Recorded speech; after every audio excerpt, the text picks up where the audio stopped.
పౌలు ప్రార్థన చేస్తున్నారంట. ఏంటంటే మనకు అర్థం కావాలని. చాలామందికి అర్థం కావడం లేదు. చాలామందికి అర్థం కాదని తెలుసు. ఇదంతా ఎందుకు బాబు, మాకేం వస్తుందో చెప్పయ్యా నువ్వు నాయన. ఇంత ఏం చేసేది చెప్పినా మాకేమన్నా వస్తుందా? 10 రూపాయలు డబ్బులు వస్తాయా? మా పిల్లకి పెళ్ళి అవుతుందా? ఏమైనా సీట్ వస్తుందా రాదా నీటిలో? చెప్పు మాకు. వీటన్నిటితో మాకేం పని? మీ మనోనేత్రాలు వెలిగించబడితే తప్ప మీరు వీటన్నిటిని చూడలేరు. చాలా మంది మనోనేత్రాలు ఈనాడు వెలిగించబడడం లేదు. వారి యొక్క మనోనేత్రాలు వెలిగించబడలేదు కాబట్టి వారు, అర్థమైందా, మనకు కనిపించని సంగతులను చూడలేకపోతుంటున్నారు. ఇవన్నీ ఎక్కడున్నాయంటే మన మనోనేత్రాలు మాత్రమే చూడగలుగుతాయి. మన భౌతిక నేత్రాలు మనకు కనపడేంత వరకే చూస్తాయి. పౌలు ఏం చెప్పాడు? 1 కొరింథీ 2వ అధ్యాయం 9వ వచనంలో చూడండి. ఇందును గూర్చి తన్ను ప్రేమించు వారి కొరకు ఏం సిద్ధపరచునో అవి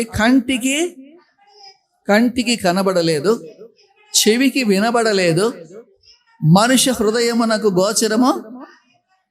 కంటికి కనబడనివి, చెవికి వినబడనివి, హృదయమునకు గోచరము కానోటి ఎక్కడున్నాయి? మన మనోనేత్రాలు వెలిగించబడితే గాని మనం చూడలేము. చాలా మందికి ఈనాడు మనోనేత్రాలు వెలిగించబడడం లేదు. వారి యొక్క భౌతిక నేత్రాలకి ఏం అవసరమో అవి కనబడితే చాలు. మేము చర్చికి ఎందుకు వస్తున్నాము అని అంటే మాకు కనపడేటివి కావాలి. ఏమయ్యా మాకు 5 ఎకరాల పొలం ఇస్తాడా? సాక్ష్యం చెప్పండి మీరు అని అంటే ఎంతమంది కరెక్ట్ సాక్ష్యం చెప్తారు అంటే అతను ఎలా రక్షణ పొందినాడో చెప్పరు. ఏం చెప్తారు? నేను యేసయ్య నమ్ముకున్న తర్వాత, నమ్ముకోకముందు మాకు 2 ఎకరాల పొలం ఉంది, యేసయ్య నమ్ముకున్న తర్వాత 30 ఎకరాల పొలం అయింది. యేసయ్య నమ్ముకోకముందు పూర్తి నాకు అనారోగ్యంలో ఉన్నా, యేసయ్య నమ్ముకున్న తర్వాత దేవుడు మంచి ఆరోగ్యం ఇచ్చాడు. రక్షణ అనేటువంటిది నీకు కనిపడనే సంగతి నీ మనోనేత్రం వెలిగించబడితే తప్ప నువ్వు దాన్ని చూడలేవు. దేవుడు నీ కొరకు చేసినటువంటి ఆ యొక్క కార్యాన్ని నీ మనోనేత్రాలు చూడగలుగుతాయి. నీ కొరకు సిద్ధపరిచినటువంటి కంటికి కనబడలే, చెవికి వినబడలే, హృదయానికి గోచరము కాని సంగతులను ఎన్నో ఉన్నాయి. దేవుడు వాటిని నీ కొరకు, నా కొరకు సిద్ధపరిచాడు. అయ్యా, ఈ ఆత్మీయమైన ఈ మందిరము కట్టబడుతుందే, ఆ మందిరము సంగతులను తెలుసుకోవాలా అంటే ఈ ఎఫెసులో ఉన్నటువంటి విశ్వాసుల యొక్క చెప్పండి మనోనేత్రాలు వెలిగించు నాయన. వాళ్ళకి కనపడే దాని మీదనే దృష్టి ఉంది. కనపడేదేంది? ఎఫెసులో ఉన్న విశ్వాసులు కనపడేదేంది? అర్తెమీదేవి యొక్క దేవాలయం. దాని మీదనే వాళ్ళకు దృష్టి ఉంది. ఈ దేవాలయం కనపడనటువంటి ఒక దేవాలయం వారి కొరకే నియమించబడుతుంది. దాని అది కనపడదు, చెవులకు వినపడదు, హృదయానికి గోచరం కాదు.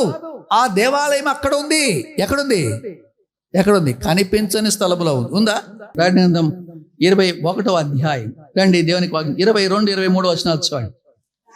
దానిలో ఏ దేవాలయమును నాకు కనబడలేదు, సర్వాధికారి అయిన దేవుడగు ప్రభువును గొర్రెపిల్లయు దానికి దేవాలయమై ఉన్నారు.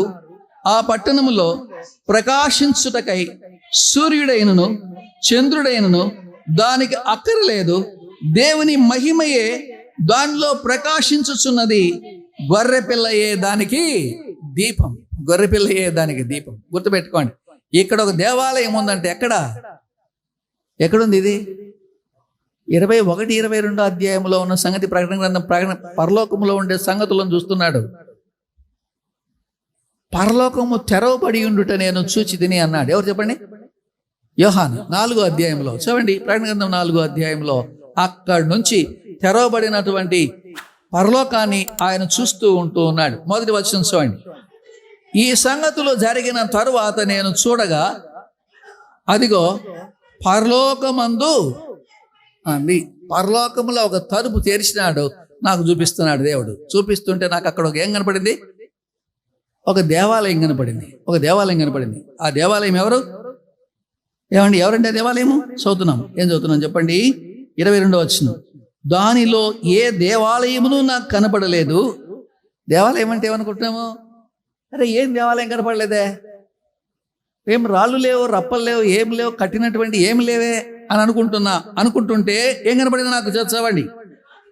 సర్వాధికారి అయిన దేవుడగు ప్రభువును గొర్రె పిల్లయు దానికి దేవాలయమై ఉన్నారు. దానికి దేవాలయం ఎవరంటే సర్వాధికారి అయిన దేవుడు ప్రభు, ఆయనే దేవాలయం, వాళ్ళే దేవాలయం.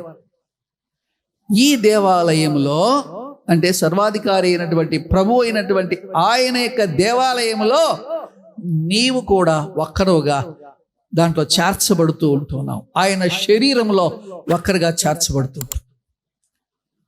అక్కడ దానికి ఏం లేదు చెప్పండి. 23 ఆ పట్టణములో ప్రకాశించుటకై సూర్యుడైనను చంద్రుడైనను దానికి అక్కర్లేదు. దేవుని మహిమయే దానిలో ప్రకాశించుచున్నది. గొర్రె పిల్లయే దానికి ఎందుకు దీపం లేదు చెప్పండి. దేవుని సంగతులన్నీ ఇక్కడ కాదు, ఎక్కడో చెప్పేశాడు. నేను మొదట్లో చెప్పాను, నిర్గమాకాండం 25 అధ్యాయం 8వ వచనంలో